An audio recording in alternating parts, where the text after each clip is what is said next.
Well, hi there, everybody. You're traveling with me, Jack, and as I always say, my beautiful heavenly wife, Pam.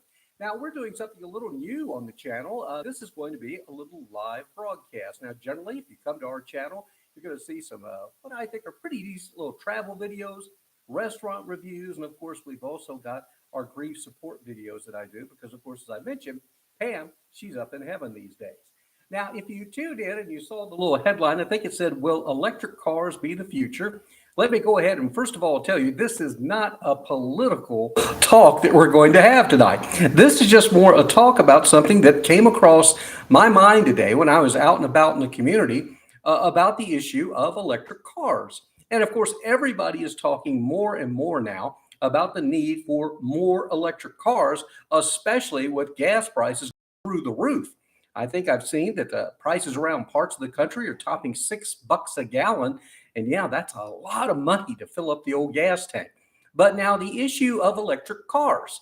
And I love the idea. And let me tell you why. First of all, Pam and I, some of you know us, and a lot of you have no idea who we are, but we were always pretty much on the organic wagon, all natural food wagon. You know, we didn't like them spraying lots of chemicals and things like that on our foods. We generally used naturopathic physicians and things like that. But now, when it came to cars, we're driving gas powered vehicles, just like most of you are as well. In fact, I looked up the numbers, and would you believe this? I was actually taken back by it. There are 289 million vehicles registered in the United States. 289 million. That's almost one for every man, woman, and child that's in the United States. Now, of that group, I was kind of curious, well, how many are electric cars? So far, they said, I think in the last statistics, about 2%. Of course, you know where the large majority of those electric cars are in California. And we used to live in California, the Golden State. They have over 800,000 electric cars that are registered there. But now keep in mind, they've got about 14 million that are registered. So they've got a ways to go as well. So I started thinking about this today. I was in a parking area. It was a public parking area, probably had, I don't know, 150 spots. And then I saw this one empty spot and it had an electric charger there. And I thought, well, that's good. And I know we've all seen that now. We're starting to see these charging stations popping up. There'll be 3 or 4 at a grocery store, maybe a few outside a local shopping mall, things like that. But I started thinking about, well, all right, if I wanted to get really serious about an electric car, how feasible is it? And how feasible is it going to be for the entire country to move into electric vehicles? Because I heard, there's this whole big political brouhaha about oil and where we get it from and all those different things. And I'm not going to get into the politics of that stuff. That's for those guys and girls to fight about. I did hear, though, where the California Governor Newsom said, no, we're not going to drill for oil here. We don't think we should do that. We've just got to get more people in electric cars. Now, again, it sounds good. I love the look and feel of electric cars, lower maintenance. I mean, they're quiet. I mean, I got no complaints about them. They're beautiful. But I looked up too, well, what's the average cost of an electric car?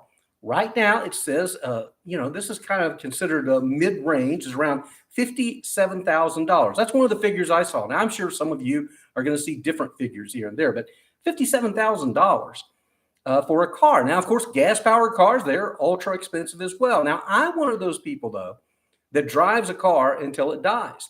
My current vehicle looks and runs fantastic. I keep it serviced. It has 220,000 miles on it.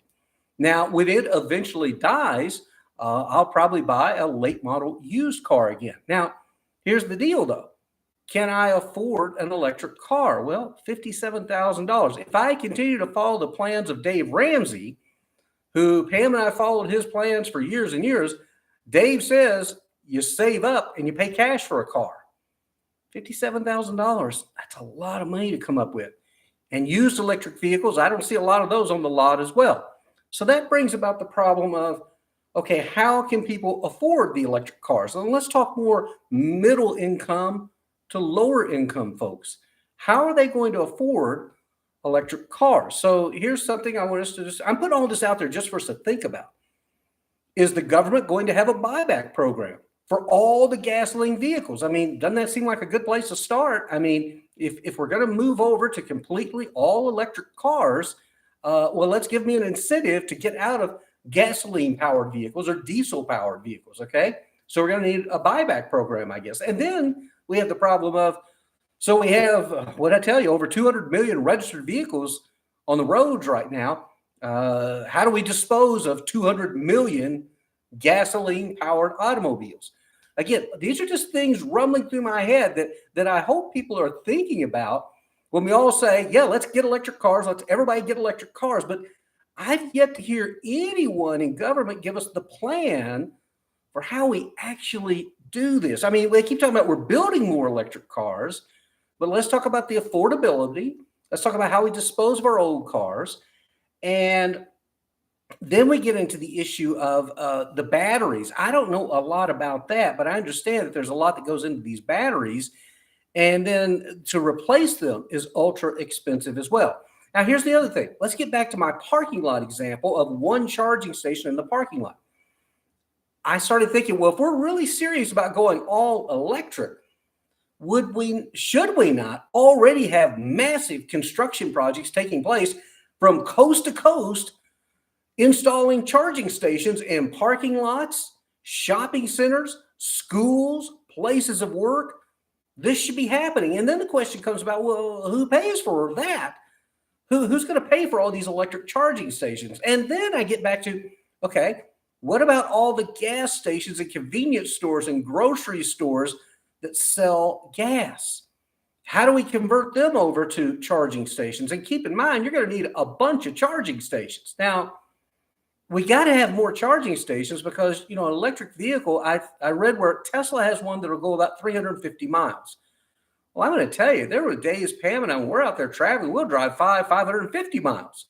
So can we get some quick charge stations? Is that even feasible? I mean, I don't understand that. So that's another piece of the puzzle we've got to come up with, I think, before we tell everybody we're going to start driving electric cars, is the charging stations, where are they going to be built, who's going to build them, who's going to pay for them, and then these electric charges. I've heard some business owners who've complained about how with new construction, they have to provide like 4 charging stations at their place of employment. And I think it may have been Dave Ramsey I heard talking about. He says, well, how come I don't have to provide a gas pump for everybody that drives a gas-powered vehicle? I don't know, but it's kind of an interesting point. So we've got to come up with a plan for how we're going to build these charging stations nationwide. If we're serious about doing it, it needs to happen now. And I mean, right now, these construction projects should be happening. Let's see. I had a couple of other things that I wanted to mention on the construction projects. The financial part is huge. I just think that's incredibly huge, because telling a family of 4 that you need to get an electric car and it's $57,000, and it's okay, maybe the government's going to come up with finance programs, so we're going to put everybody in debt. That's the reason I drive my vehicles till they die, because I don't want a car payment. I hear people that have $700, $800, $900 a month car payments.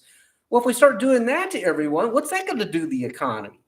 Again, this is incredibly complicated, and I'm not sure if we've actually got a game plan yet. So here's kind of where we'll kind of sum this up for those of you that tuned in. Again, I didn't want to make this long and drawn out, but I think we've got to start the conversation locally and then out to our local officials, and then on up the chain to our officials and government leaders in Washington as well, to ask them for, okay, we need a plan for how we're going to get everybody into electric vehicles. Stop telling us how we're building more electric vehicles.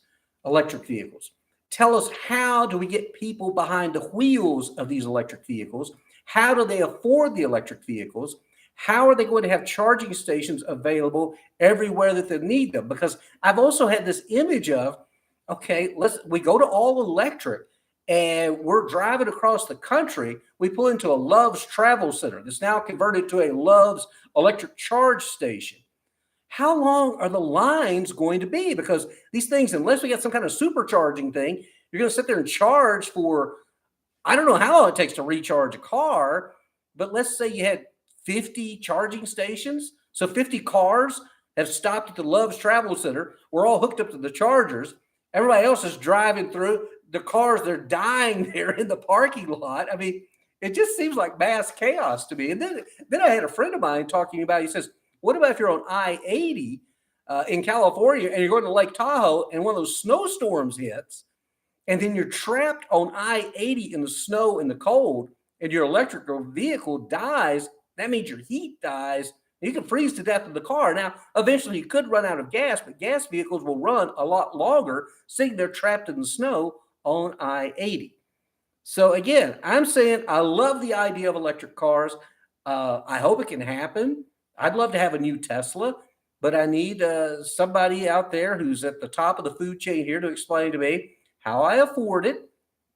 Where and when will multiple charging stations being available? Is the government going to build those charging stations?